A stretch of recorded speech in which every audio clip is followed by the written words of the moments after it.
Praise the lord. ఈ దిన వాక్య భాగము కీర్తన 33:22. యెహోవా నీ కృప మా మీద నుండునగాక.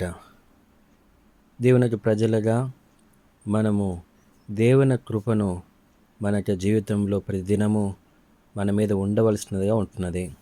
ఎందుకంటే ఈ లోకంలో మనకు అనేకమైన అపాయములు, అనేకమైన పోరాటములు, అనేకమైన కఠినమైన పరీక్షల మధ్య దేవుని కృప మనల్ని ఆదుకునేదిగా, మనల్ని కప్పేదిగా ఉంటున్నది.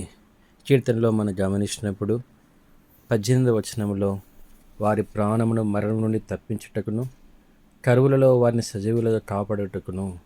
ఈ లోకంలో మనం జీవితంలో కూడా కరువు లాంటి, మరణం లాంటి పరిస్థితుల్లో వెళ్తున్నప్పుడు కూడా మన వల్ల మనం ఏమి సహాయం చేసుకోలేము.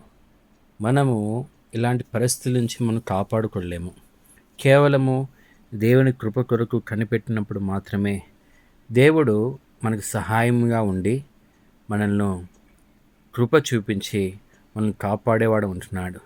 అందుకే ఈ కీర్తనకాడు యొక్క అనుభవం, ప్రభువా మేము నీ కొరకు కనిపెట్టుచున్నాం.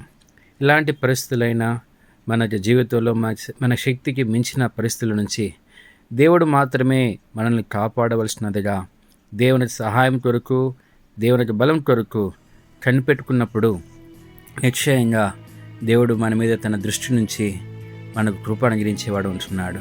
ప్రభు ఆ రీతిగా ఈ దినం నీకు నాకు సహాయం చేయనుగాక. ఆమేన్.